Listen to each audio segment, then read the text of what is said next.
So has this happened to you? Has this happened to you? You're looking through your clothes. So let's say you have a fairly large wardrobe, and there you spy an article of clothing that you have not worn for more than 10 years, okay? I have a few of these, okay, clothes that I have not worn, and they are sitting there. And what has happened is that that item has gone out of style.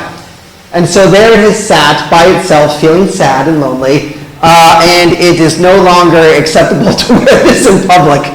But time then has passed, and actually the trends have changed, and now it's gone from being out of style to going back into style. You can go back to this piece of clothing that you had that was rejected by society, as it were, and think, oh, actually now it's cool again to wear this. And so the example I have here, it's not quite happened, but it's in the process of happening, is skinny jeans.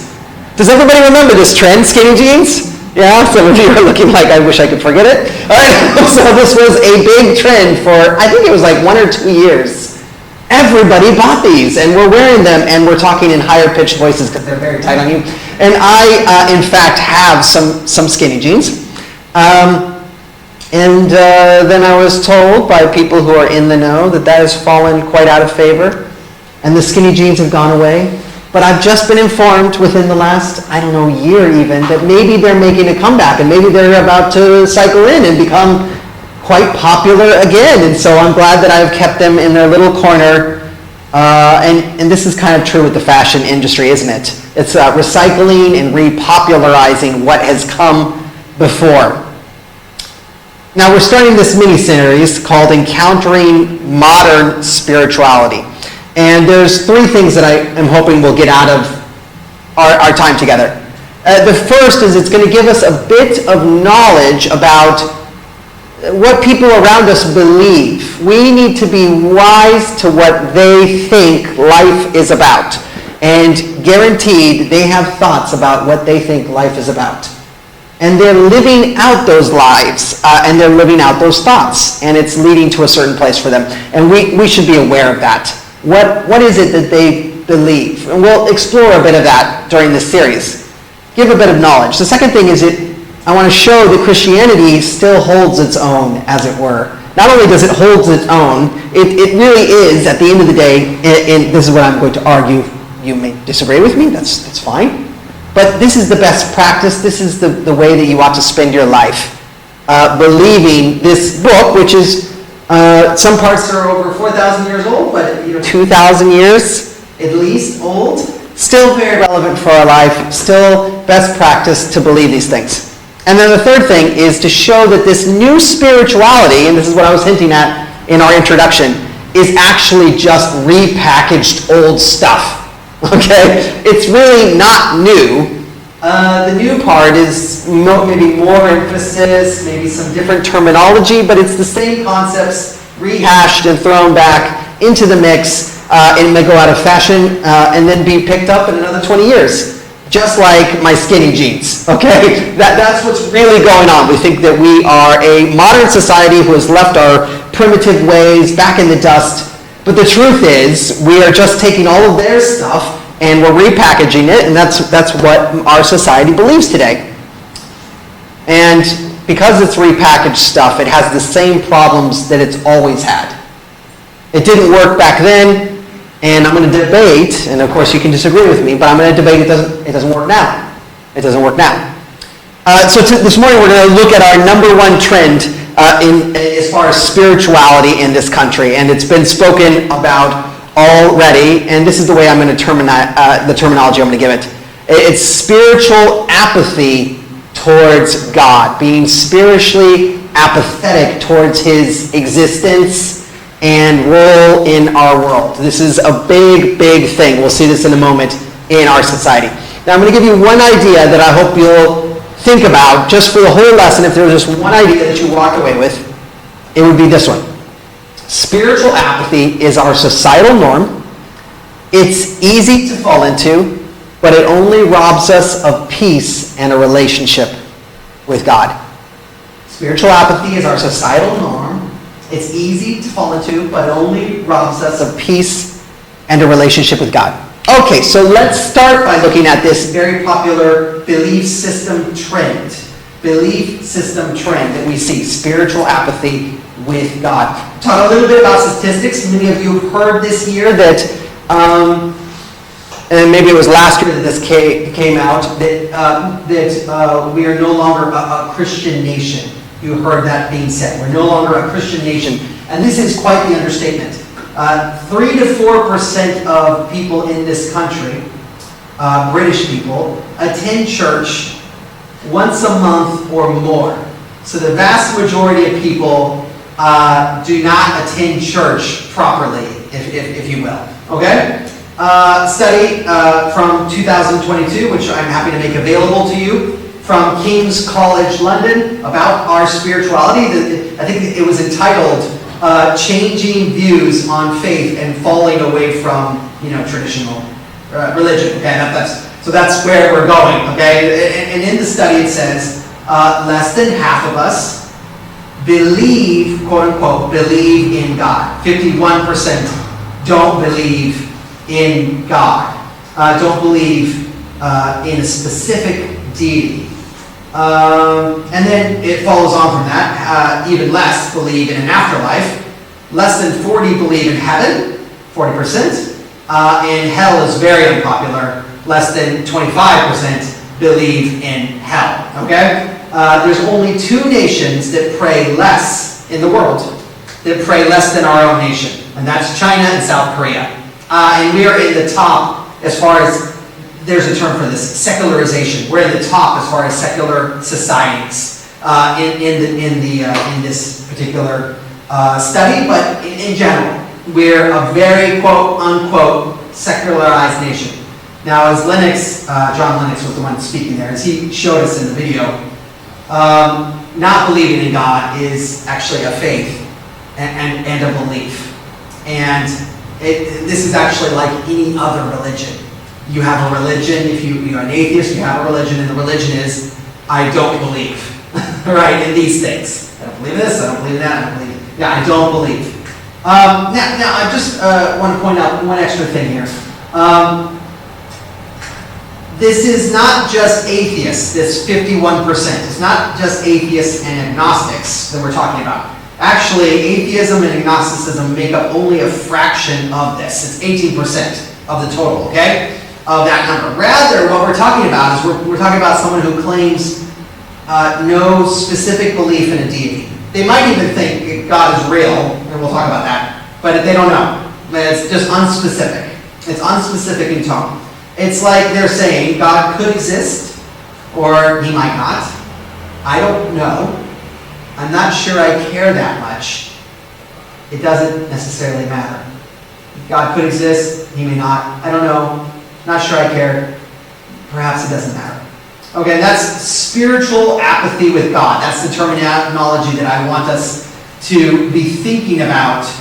And this is actually, 51% of people kind of fall into this category, where they have no specific deity that they're thinking about, and they certainly don't think about any interaction with that deity during their life. It's vague, and so people will talk about maybe there is a higher power, or maybe the universe did it, the different things in our life. The universe is doing things, but it's vague, it's unspecific, and certainly that sort of conception of God, it's not really involved in our lives, wanting us to do things, wanting us to live in a particular way. And this has been borne out for me in countless conversations, okay? So I've been at weddings and funerals, these happen at churches, and I'll have conversation with people who only come to church for a wedding and a funeral, and I'll say, what do you believe? And they'll say, well, God, I don't know if God exists. May do, may not, but it's not really applicable to my life. Nothing changes for me if he exists or if he doesn't. And there's a pragmatic philosophy behind this. There's a way to live, and the idea is this: live a good life. Try to offset some bad stuff, and it doesn't really matter if God exists. If he does exist, he'll be happy with you. If he doesn't, nothing to worry about. If you've been good, and we all have been good, it's going to be okay. In fact, I've met a lot of people who don't believe in the Christian God, but I haven't met a single one who thinks that they've not lived a pretty decent life and everything will go okay. This is a pretty normal thought for people. Whether God exists or not, I'm doing okay. I've done at least some good things, and the little bad things, we'll minimize those as much as possible, not think about them too much. Okay, so that's part one. Spiritual apathy with God is easy, but only robs us of peace and relationship. And so there we have spiritual apathy. Maybe God exists, maybe he doesn't. It doesn't make any difference for my life per se. Second point for us. This is not new. It's a very old idea. It's as old as time almost. And so now let's turn to Psalm 14, which we read together. We're going to do the first verse. And we'll kind of make our way through just some tiny points in this section and think about them, okay? So 14:1 says this: the fool says in his heart, there is no God. There is no God. So five things to note about spiritual apathy towards God. This chapter is a warning about spiritual apathy towards God. Don't just say, I don't know if God's there or not, but it's all going to be okay. And we have 5 things to note here. So the first one is, when it says, the fool says in his heart, it's not a put down. This is not a put down. The author is not calling people idiots or simpletons or dullards, okay? Rather, this is a kind of a category of people going the wrong direction to their own suffering, okay? And so there's many terms for people who are making the wrong decision and kind of going the wrong way. And the first term, and the least negative, is this word simple, or we might say blank. And it's someone who has had no cognitive thought whatsoever, one way or another, about God. The simple need to realize, they need to wise up to the reality of things. Okay, but this is a step further. This is the fool, okay? And the fool is someone who begins to set a life pattern that will automatically reject God and God's overtures to them. And the foolish thing that's happening here is, in their heart of hearts, they're saying, there is nothing to God, there is no God, there's no use in thinking about God. And so this is a dangerous thing, because we don't often find what we aren't looking for. And if we believe that there is no God, we're not likely to realize that there might be, even if there's plenty of evidence to see that would show that. And this is quite sad, because what is happening, according to Christianity, is that this person is, by their presumption, they're cutting themselves off from the very best relationship. So I want you guys to think about your best friends or your spouse, and just imagine that was just gone, and not replaced with something else. Just gone. Just a big hole there. And take note of this, those who are considering Christianity. This is one of the big claims of Christianity. Christians believe that we are meant to have an even closer relationship with God than that relationship that I just mentioned. And that people who say, well, there is no God, it's like they're living without their best friend.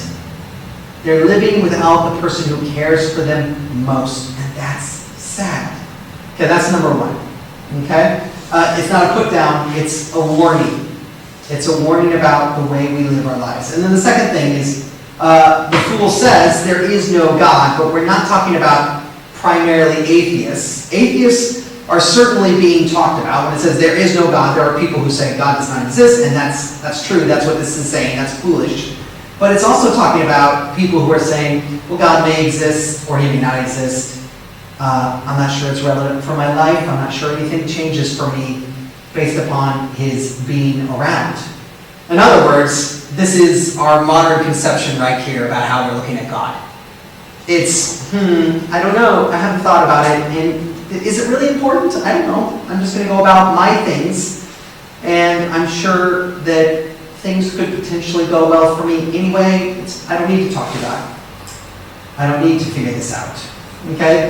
That's included here.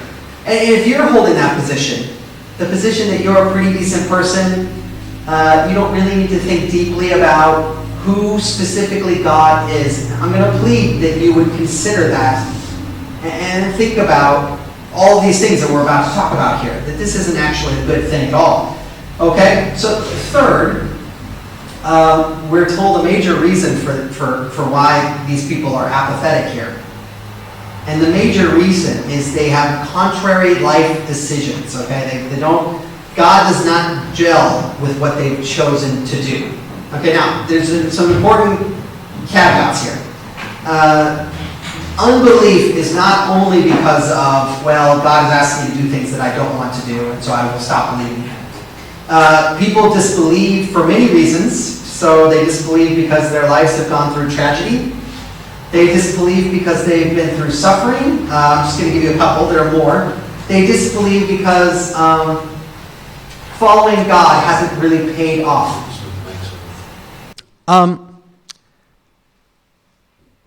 They disbelieve because of tragedy, suffering, or it hasn't really paid off to follow God in their own estimation. But this reason always seems to undergird those reasons as well. And here's what it says. The fool says there's no God, but actually what is there? Well, there is no one who is doing good. They are corrupt. Their deeds are vile. And so they have a desire to do bad deeds. And it's contrary to a God who wishes for them to do good deeds. And so what happens is they simply say it's unpalpable and undesirable to know a God who tells me to do the things that I don't want to do. They disbelieve because of the life that they have chosen. And this is not too hard to see, actually. You probably have a friend who might say Christians have no fun. It's so boring. And what they mean is, I'm having a lot of fun, but your deity doesn't approve of the fun that I'm having. And so I don't really want to believe in your deity. Okay? And in fact, it says here, the fool says in his head, there is no God. No, it doesn't say that. It says the fool believes, he says in his heart, there is no God. And so the fool's objection isn't a scientific calculation. It isn't logic. Rather, it's about desire. Desire. There are many objections to faith, but many of them are just smokescreens, masking our desire to continue on the course that we've already planned for ourselves. And so even the person who says, I don't need to worry about if God is there or not because I'm a pretty good person, that person must keep God vague and nebulous and unconcerned with the world. Because the more you know about God, the more you realize is that he says we're actually not good. And this is what it says in verse 2. Verse 2, it tells us, the Lord looks down from heaven on all mankind to see if there are any who understand, any who are seeking God. All have turned away. All have become corrupt. There's no one who does good, not even one. Not even a single one.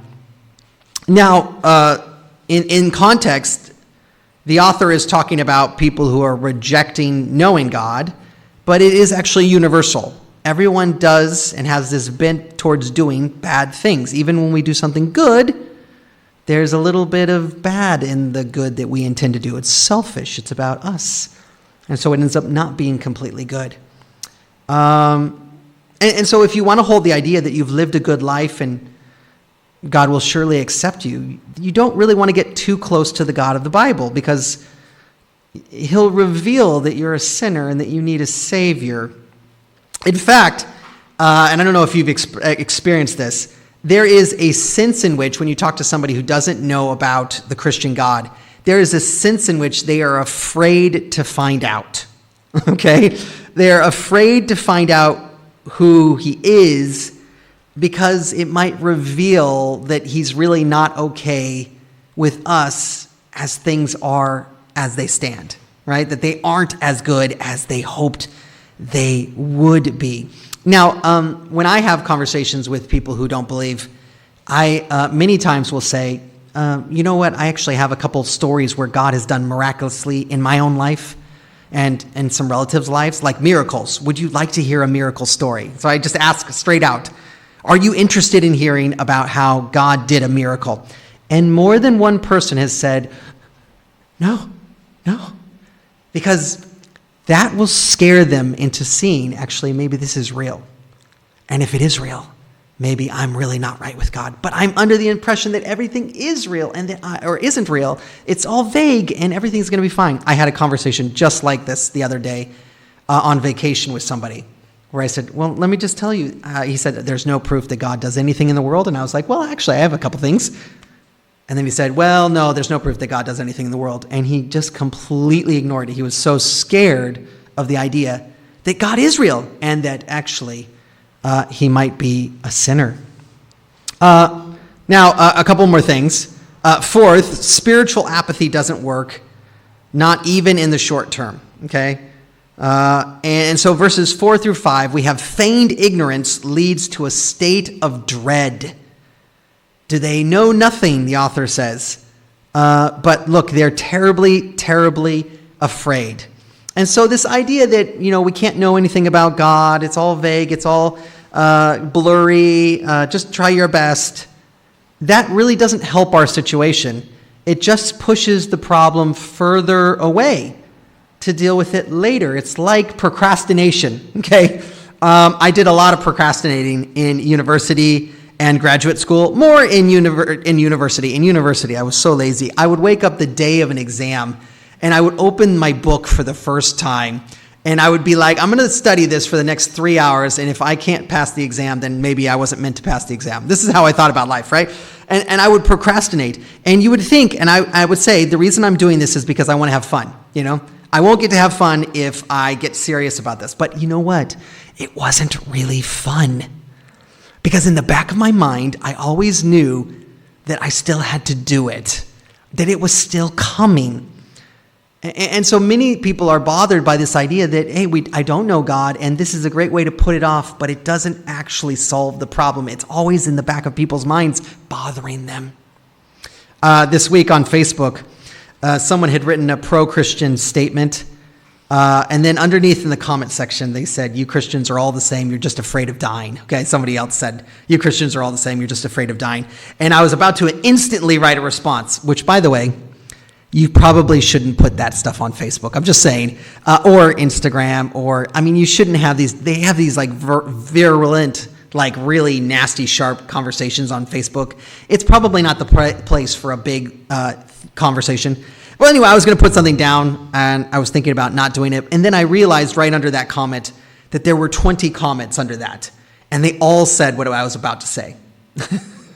And what they all said was this. You say you're not afraid. You are lying through your teeth. We know plenty of atheists. And let me tell you, when they get closer to death, they are all frightened, just like us. They are all frightened of death. I remember one particular guy, he would just laugh. Jesus loves you. He came to die for you. He wants you to be, you fool. Hey, anyway, I'm not going to use that voice. I'm sorry. He said, you foolish man, for believing that. It was not foolish in those last hours of his life. His entire tone changed. Nobody can pretend. It's just putting it off. It's just procrastinating. But the situation is not solved. Number 5, spiritual apathy misses out on a loving salvation that God would offer us. So verse 7, it says, oh, that God would bring salvation to Zion and to Jacob, that is, to Israel, his people. And the message of the Bible is a really good message. It starts out kind of harsh so that God can bring in his grace. And so the harshness is we're all sinners. We're all sinners. We've all done what is wrong, and we have a propensity to go to sin over and over and over. It's like sin has used and abused us. Okay? And we can't get out of that cycle. And God, because he is loving and gracious, he wants to save us forever. And that's why he sent Jesus to die on the cross for our sins and to rise again so that we would have life. And then we get to spend eternity with God in joy and delight and every wonderful thing forever. I mean, this is not a bad message. This is like the very best you could expect, really. And the person who says, it's kind of like you have an us and them in this passage, right? And the person who is saying there is no God, they end up feeling dread and fear, and it really does go poorly for them.